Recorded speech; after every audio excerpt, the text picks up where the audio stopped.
Hi everyone, my name is Tyler.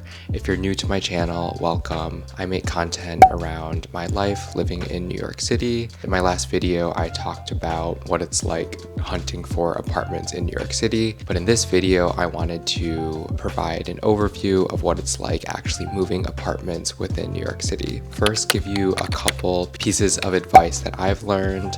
I've moved in New York, I think 3 times. And then at the end of the video, I'll give you a tour of my new apartment and I'll show you what 6,000 gets you in Brooklyn, New York. So stay to the end. My first piece of advice is moving starts before the actual move date. You don't want to save all of your moving tasks on the day of the move. You want to prepare like weeks in advance. So we knew we were going to move in like July, and James and I, like a month and a half before, started clearing out and donating any of the things that we do not need.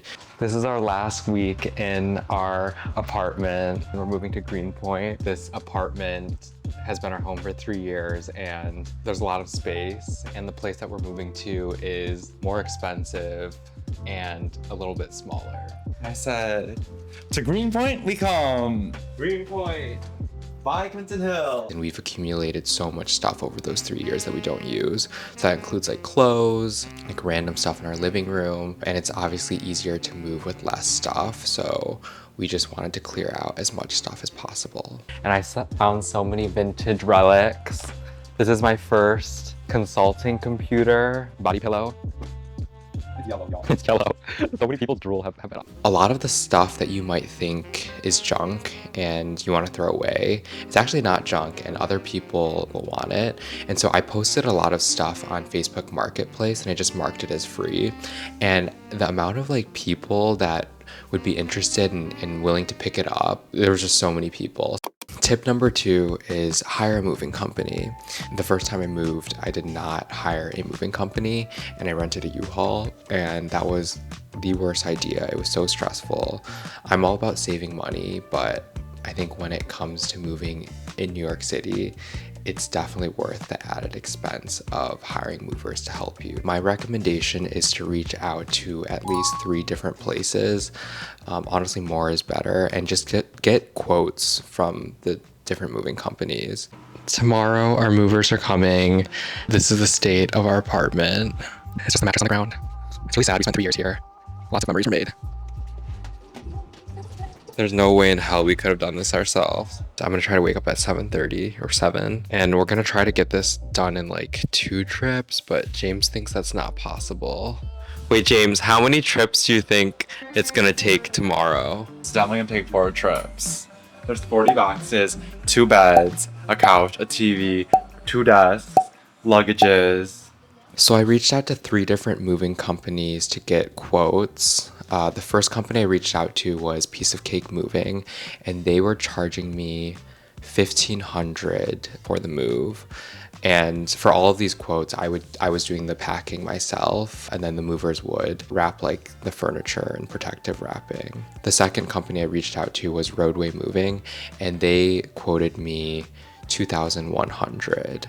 So that was on the high end. And the third company I reached out to was a smaller moving company called Tompa Moving, and they were charging $105 per hour. And that came with 2 movers and a 16-foot box truck. This company was different because they were charging by hour, whereas Piece of Cake and Roadway, it was not by hour, it was just the entire move, regardless of how long it took. We ultimately selected the third moving company, so Tompa Moving, and the move ended up taking 8.25 hours, so the total cost came to around $866, which was significantly cheaper than the other 2 quotes. Also, all of the quotes were without tip, so we obviously gave them a cash tip at the end.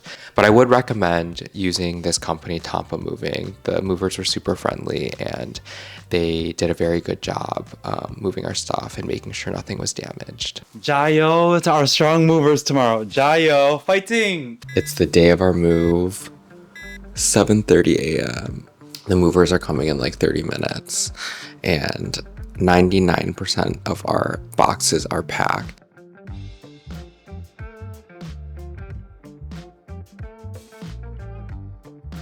Hello from Greenpoint.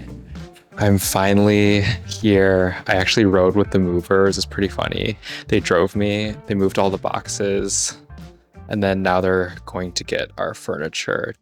My third piece of advice is rent the plastic moving bins. This was the first time I used one of those rental plastic moving bin services, but basically you can rent these plastic bins and they'll drop them off at your apartment and then it'll pick them up at the new apartment that you're moving to. Yes, it probably is a little bit more expensive than buying cardboard boxes, but it makes your life easier in the sense that the stuff that you're moving or you're packing into these boxes are more protected and these boxes are stackable, and you don't need to deal with the hassle of like going to Home Depot, schlepping these cardboard boxes to your apartment and then like assembling them. And then also, you know, there's always the worry that when the boxes are being moved, the cardboard boxes might get damaged and your stuff might get damaged. You don't have any of these issues with these plastic bins. So the company that we used was called Bin It. I'll link it right here. And it was $159 for 40 bins, which was for like 2 bedrooms. And that was like the perfect amount of bins that James and I needed. It's 5 o'clock. It took the movers 8 hours to finish moving our stuff. I was predicting max 3 hours. They were super nice. I highly recommend them. Tompa Moving. We have like an hour before dinner and I want to just do as much as I can to make this apartment look like a home.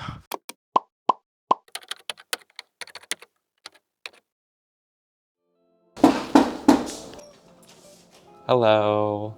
Welcome to my apartment. So James and I have been living here since July. It's in Greenpoint, Brooklyn, and it's a 2-bedroom, 2-bathroom apartment, and there's no broker fee. And then if you go down this hall, we enter the living space, which to be honest is quite small, but I think it makes up for it for the view. So come over here. This is what we get to wake up to every morning. The Manhattan skyline, the Empire State Building, Midtown, and the World Trade Center. This is just where we, watch TV, play video games, and then the kitchen is right here. We have a gas stove, which is super nice. We've never had a gas stove in New York. There's a garbage disposal, which is also really nice, dishwasher, and we have ice in the fridge, or in the freezer. And then this is a feature of the apartment that we weren't expecting, but we have an outdoor patio space. We don't get to use this all year round because it's cold in New York, but when it's nice outside, we try to have breakfast and just like relax and enjoy the outdoors. And that is the ferry that I take every morning to work. And let me show you the bedrooms. The master bedroom James lives in. Corner unit with windows. Much bigger. And then he has his own bathroom. And is the same amount of rent as me, so yeah. And the rent for this apartment is $6,300. So per person, it's around $3,100. This is my bedroom. Obviously not the master, but it still has very good lighting. This is where I work on my YouTube videos and when I work from home. Super pretty view. This is my Labubu collection. We have in-unit washer dryer. I've never had this before and it's so nice. Yeah. And then here's a bathroom. Pretty basic. Yes. Comment if you found this helpful or if you think this is way overpriced. Oh, another thing to note about the apartment is it's rent stabilized. So I think it can only increase per year 5%. Is it 3%? 3%, 3 or 5%, I don't know, which is nice. Yeah, that's all. Hope you guys enjoyed. Thank you.